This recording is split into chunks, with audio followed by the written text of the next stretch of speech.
What does power look like? And who is a powerful person? Is power a governor signing a bill into a law? Is power a prosecutor deciding someone's fate? Is power a landlord picking who gets shelter? Is power a president in Washington, D.C.? We are on Capitol Hill, watching history being made.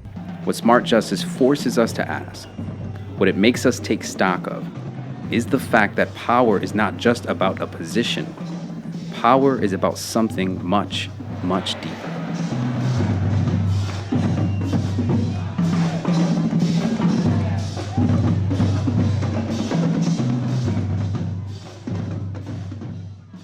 In 2019, Connecticut took 3 steps towards ending mass incarceration.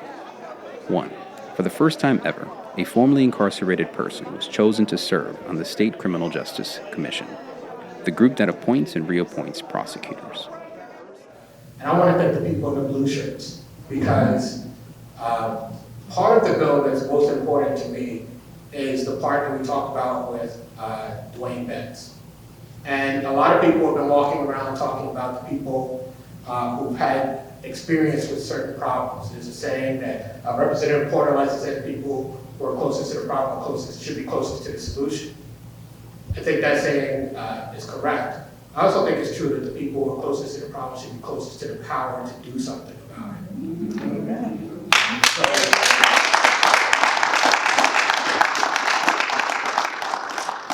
Two, the state created the Council on Collateral Consequences of the Criminal Record, a group tasked with looking at the ways in which legal and policy barriers prevent people with a criminal record from re-entering society and supporting themselves and their families.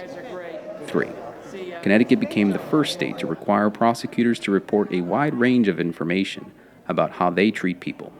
For the first time in U.S. history, people would be able to look at a state and see any differences in how prosecutors treated people according to their race, their gender, age, ethnicity, income level, and even zip code. The law also opened up the Criminal Justice Commission for public hearings and testimony when a prosecutor is up for appointment and reappointment.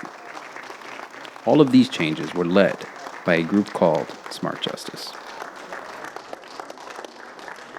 About the system, Smart Justice folks, you guys are everywhere. Everywhere I went for well over a year and a half. That's right.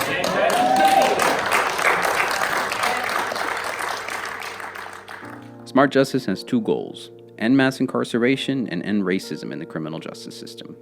Imprisonment is brutal, costly, and undermines public safety. It traumatizes incarcerated people and hurts families, communities, and economies. Mass incarceration is a term used to describe the astronomically high imprisonment rate in the United States. Today, the U.S., land of the free, imprisons more people in absolute number and per capita than any other country in the world. From coast to coast, America's overuse of incarceration has particularly harmed Black and Latino people. Connecticut is no different. Today, Connecticut incarcerates 334% more people than it did in 1968, far outpacing population growth and crime. Connecticut wastes government resources by imprisoning too many people. Meanwhile, our state doesn't put enough resources into helping people re-enter society after incarceration. Connecticut's criminal justice system harms families by separating parents from their children. Then, because they have served time, it is difficult for those parents to find work so they can provide for their kids. And Connecticut is among the worst states in the country when it comes to disproportionately imprisoning people of color. Connecticut's Smart Justice campaign took a simple slogan: people, not prisons, and ran with it. ACLU Smart Justice is grounded in the knowledge that people closest to the problem are closest to the solution. That's right. Say it again. People closest to the problem is close to the solution. Yes, sir. We are led by an unprecedented cohort of leaders who have ourselves been directly impacted by Connecticut's justice system. Yes, we have. Yeah. So we're here today to talk about people, not prison. We don't discriminate. Our leaders include people who were convicted of violent and nonviolent offenses, because it's going to take all of us to create real public safety by ending mass incarceration. We also welcome supporters who have not been incarcerated, because everyone has a role to play in this fight. We all pay the costs, and we are all less safe when our government focuses on building prisons instead of building up people. Only incarcerated folks must not be ignored. Our families and our needs must not be ignored. We should be included in not just discussions, but in decision making. So this message to all elected officials, send it out there. We don't care if you're Democrat, if you're Republican, Independent, everybody needs to know that smart justice is not going anywhere, and we must be included in all of your discussions and decisions. Together, we show our solidarity by wearing our blue shirts. We've got a rule: do the work, get the shirt. People earn their blue by taking action with us, under the leadership of formerly incarcerated people. Our action began in the summer of 2018 with the governor's race. Governor Daniel Malloy was leaving office, with his legacy largely tied to his work for criminal justice reform. Under Malloy, Connecticut's crime rate and prison population were at their lowest in decades, but no candidate for governor wanted to talk about criminal justice. We wanted to make sure that we hit every single person that was running for office, right? And so we went for Ned Lamont, Oz Grable, and Bob Stefanowski, right? And none of them wanted to give us a time of day. I think it was UConn. We went up there, right? And yeah, it was UConn. And I'm asking Ned, as he come by, you think you can endorse this? And I try to give him a pin, and one of his handlers came by and just grabbed the pin and says, I'll take care of that. Nobody wanted to talk to us. Nobody wanted to say, oh, we stand by you guys. So that's why we appeared at every single rally, every single school. Anytime there was something happening, we were there, you know, saying smart justice, you know, people, not prisons. And we even got the youth that I work with involved. It was an amazing time. Education is the key. It's not incarceration. That's right. Locking us away will not make us go away. That's we right. will still be here. Every candidate had a plan for the Department of Motor Vehicles. Budget, $76.5 million. But none had a plan for the Department of Correction. Budget, more than 8 times as much, $636.4 million. Human costs, incalculable. It was time for smart justice to make every gubernatorial candidate say where they stood on criminal justice reform. Bob, we need you to answer the survey. Smart justice was just getting started. We need you to answer the survey. 4 months ago, we have a survey for you. The residents of Connecticut want to know about criminal justice, want to know about the DOC budget, want to know about what Bob Stefanowski is going to do besides the income tax. That's all he wants to talk about, and frankly, I'm tired of hearing about that. I want to hear about issues that are real to my community and the people that stand in solidarity with me. I know, just give us a minute. We ask us a question. We want to know how you stand on criminal justice, Bob. Thanks for coming, Bob. We need an answer, Bob. With a new governor and legislature, smart justice began our next phase. It was time to take the lessons we learned from the campaign trail to legislators at the Legislative Office Building, known as the LOB. 3 smart justice staff members became registered lobbyists and began training our leaders on how to navigate the process of a bill becoming a law. We had 3 priorities. 1, we wanted a formerly incarcerated person who was committed to justice reform to be appointed as a member of the Criminal Justice Commission. Too often, incarcerated and formerly incarcerated people are left out of the conversations about our own lives and futures. The Criminal Justice Commission, which picks prosecutors, was no exception. But if we were successful, for the first time in Connecticut history, someone whose life was directly affected by a prosecutor would be in charge of deciding who our state's prosecutors were. On the campaign trail, we had secured a promise from then-candidate Lamont to make this happen. Now it was up to us to hold Governor Lamont accountable to his pledge.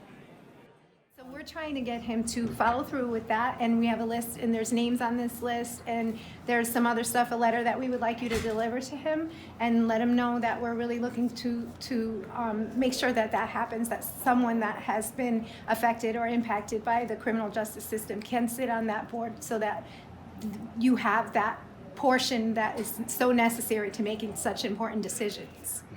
Great. So, we not only came to them to address an issue, but we offered a solution. So it made it feel like I was heard. I feel like it's super important to have formerly incarcerated people part of the system. And it made me feel like I had a voice, like they're actually listening and, you know, it's making a difference. Most people who were incarcerated have at least one story of a potential landlord, employer, insurance agent, licensure board, or other gatekeeper turning them away based not on who we are, but on something from our past.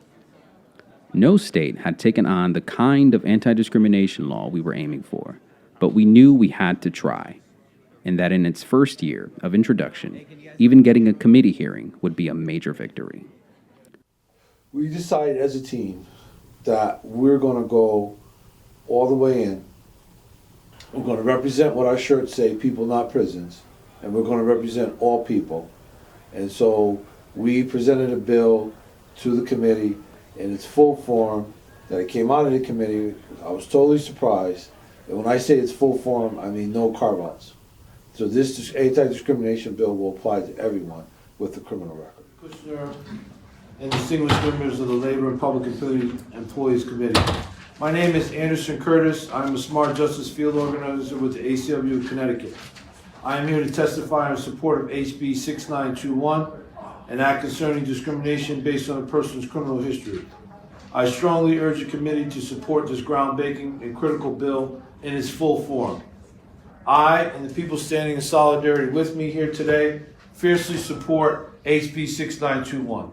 I believe this bill will empower previously marginalized communities, especially communities of color, to voice their experiences of discrimination because of their criminal records. This bill extends hope and dignity to people living with a criminal record.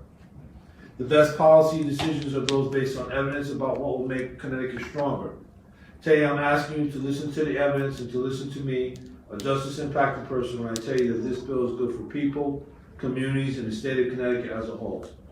The evidence shows that when people who are living with a criminal record are given a fair chance to earn a job, find housing, get insurance, reintegrate society, we can and will succeed. Everyone wants to belong.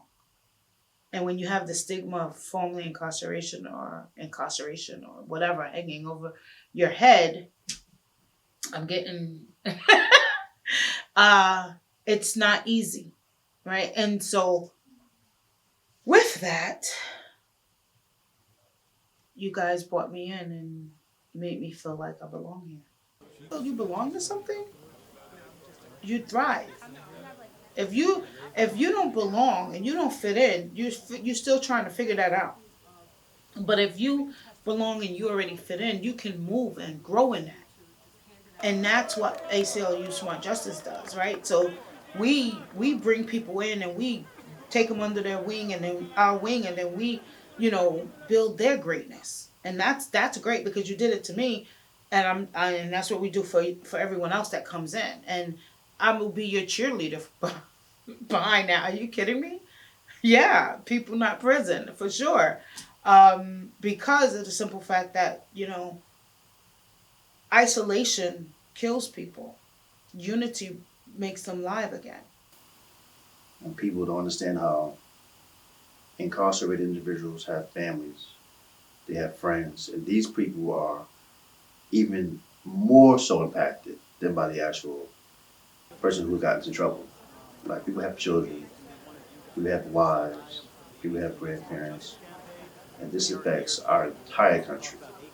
People don't want to talk about it because it's taboo. No one wants to admit they got in trouble 20 years ago. No one wants to admit that it affects them 20 years later. And these are things that people need to talk about, even more so today. Collateral consequences is holding people back from a lot of their basic human needs and necessities, such as housing, work, freedom, even though they're outside of prison, they're still dealing with not being able to fully enjoy their right to freedom and liberty. There was this one incident where there was a re-entry center that was actually looking to hire me, and when they realized the nature of my crime was of a violent nature, they phased me out and took the offer off the table. And that position has yet to be filled by a formerly incarcerated person today. And they were looking for someone formerly incarcerated. Because I know the amount of work that was put in. And when I say the bill, I mean because of the strategy that was implemented by Representative Porter, doing a strike all and making it a council. I believe that was going to pass. And so when it took to the last minute of the hour of the session to pass, that's what surprised me.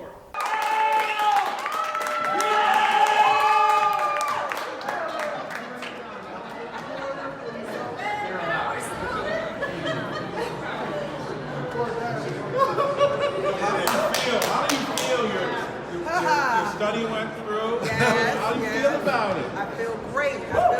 We got a good thing done today, and we're well on our way to getting the information we need to run a really solid bill next go round. We're going to gather the facts, we're going to gather the data, and we're going to make sure we have everything we need to dot I's and cross T's. Way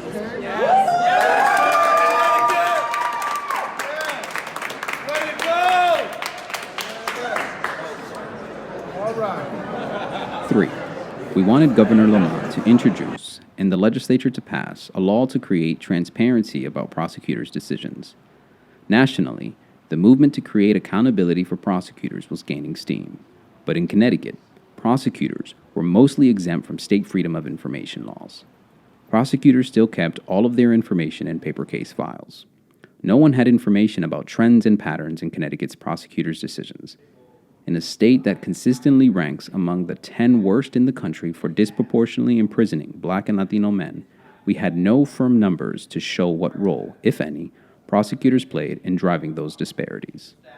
In the fall, Smart Justice had secured a pledge from then-candidate Lamont to introduce a bill to create transparency about prosecutors' decisions.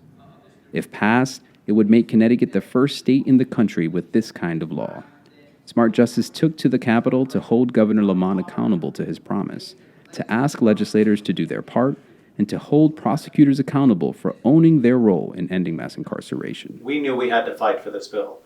We had come too far in the process right now to let things die, to wait till next year, to wait till some other point down the line.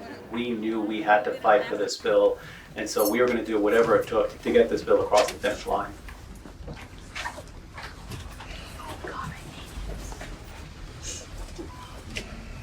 Good afternoon, Representative Safstrom and distinguished members of the Judiciary Committee. My name is Gus Marks Hamilton, and I'm a Smart Justice Field Organizer with the American Civil Liberties Union of Connecticut. I'm here with David McGuire, the Executive Director of the ACLU, and we are here to testify in support of Senate Bill 880, an act increasing fairness and transparency in the criminal justice system.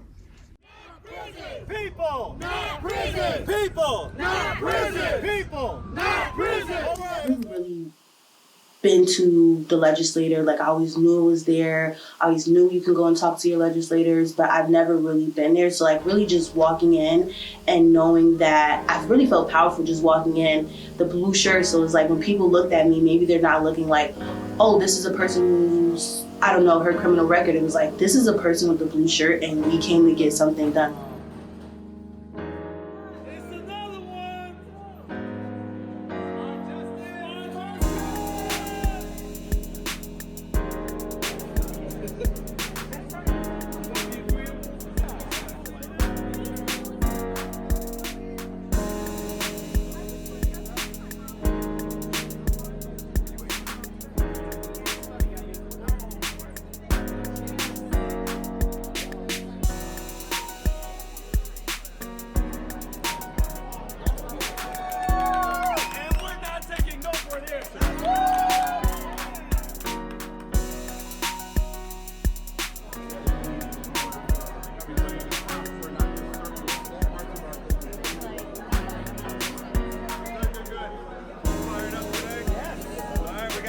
mean, eventually you saw what the results were. The bill passed unanimously in the House, it passed unanimously in the State Senate, and it was ultimately signed by the governor.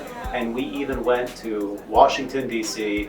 to talk about implementing this law at the federal level. Capitol Hill meeting held about a month or so ago, and our Deputy Chief State's Attorney, Kevin Lawler, traveled down to brief a group of people about this bill, and Gus Marks Hamilton and many members of Smart Justice Campaign came down too and received a lot of applause by their counterparts and people around the country for their efforts. In a large degree of cases, we are dropping the charges. Smart justice is not a lip service, it's action. And it's smart justice is smart, and it's true justice.